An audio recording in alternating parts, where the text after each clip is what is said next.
Pemirsa, untuk mengetahui perkembangan perdagangan komoditas, kami sudah terhubung bersama Ibrahim As-Suaibi, Direktur TRFX Garuda Berjangka.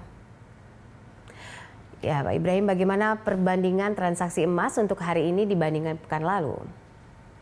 Ya, perbandingan emas transaksi di hari Senin kemarin ya dengan hari ini memang perbedaan cukup tajam.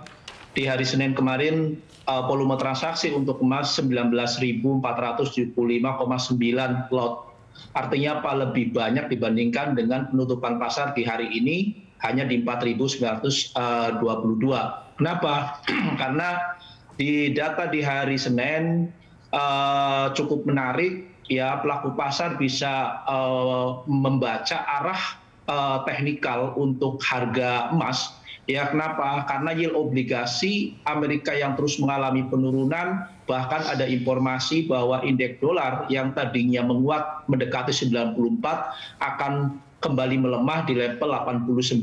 Nah, inilah yang mengakibatkan transaksi emas dunia di hari Senin kemarin relatif lebih besar. Apalagi kita tahu bahwa di hari Senin kemarin Joe Biden, Presiden Amerika Serikat, bertemu dengan parlemen untuk membahas tentang masalah stimulus infrastruktur sebesar 2 triliun US dollar. Nah, ini pun juga kemungkinan besar akan menggenjot volume transaksi kembali di minggu ini. Nah, ini sebenarnya kesempatan bagi pelaku pasar bahwa secara teknikal informasi tentang positifnya data secara global, kemudian melemahnya indeks dolar, ini membawa pelaku pasar untuk kembali masuk posisi. Dan kemungkinan besar dalam minggu ini volume transaksi di emas dunia kemungkinan besar akan meningkat lebih tajam lagi, Mbak. Oke, itu kalau untuk emas. Kalau untuk CPO sendiri pekan ini seperti apa? Ya, CPO memang kemarin sempat mengalami satu penurunan, tapi volume transaksi di bursa Malaysia dalam perdagangan sore ini cukup tinggi, yang melonjak. Itu di 19.000 volume transaksinya. Artinya apa? Bahwa walaupun hari ini mengalami kenaikan, ya ditutup di 3.710 ringgit Malaysia, ya ini ada indikasi bahwa harga minyak CPO di minggu-minggu ini akan kembali rebound, ya walaupun sempat mengalami penurunan di level 3.600-an, ya sekarang sudah kembali ke 3.710. Ini mengindikasikan bahwa kondisi di Malaysia sampai saat ini masih terus mengalami satu permasalahan, terutama adalah COVID-19. Kita tahu bahwa sebelumnya Malaysia sudah membuka lockdown, antar provinsi sudah bisa dibuka, ya masyarakat sudah bisa bepergian, tetapi rupanya sampai saat ini COVID-19 terus mengalami peningkatan penyebarannya. Sehingga apa? Sehingga bisa terjadi di Malaysia ini akan kembali di lockdown. Nah, ini akan mengurangi karyawan ya di perusahaan-perusahaan kelapa sawit di Malaysia. Sehingga apa? Kemungkinan besar produksi juga akan berkurang, permintaannya cukup tinggi. Nah, ini pun juga kita bisa melihat dari pertumbuhan ekonomi di Amerika yang kita tahu tak terduga di 18,3%. Indikasi ini sebenarnya yang akan mengangkat permintaan dari negara Tiongkok tersebut.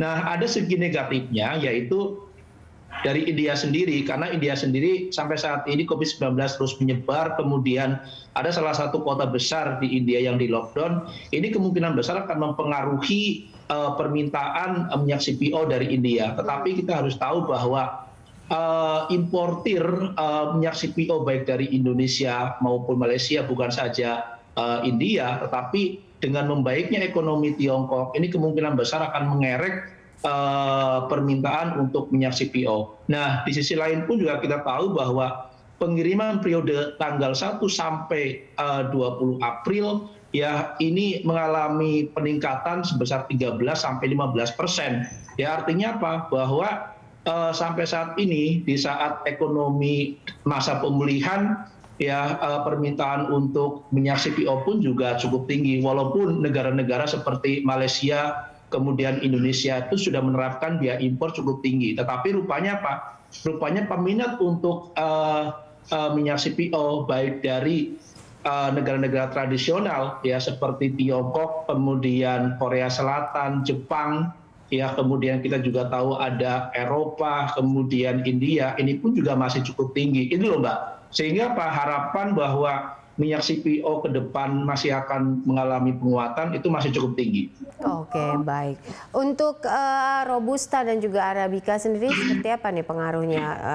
Nah, untuk kopi sendiri, betul. Untuk kopi sendiri kita tahu bahwa ini adalah puncak harga tertinggi untuk minyak CPO, untuk kopi. Karena kopi sendiri sudah mencapai di level tertingginya ya. Ini sudah mencapai level di hampir di 100-an ya, hampir untuk kopi sendiri di 131,90 dolar.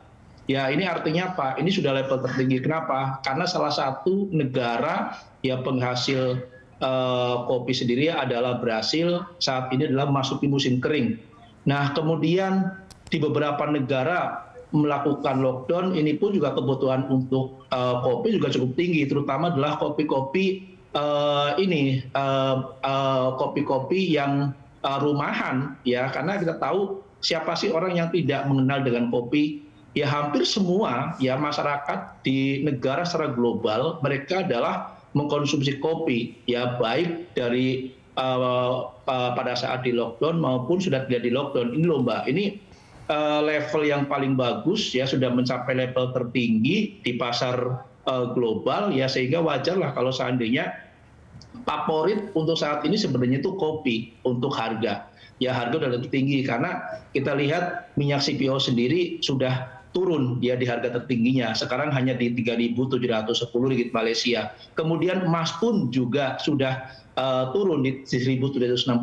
Ini yang saat ini sebenarnya sebagai komoditas yang paling bagus ya, unggulan adalah kopi karena sudah mencapai level tertingginya di 131,90 dolar. Itu Mbak. Baik, terima kasih Pak Ibrahim untuk informasinya dan juga analisanya. Pemirsa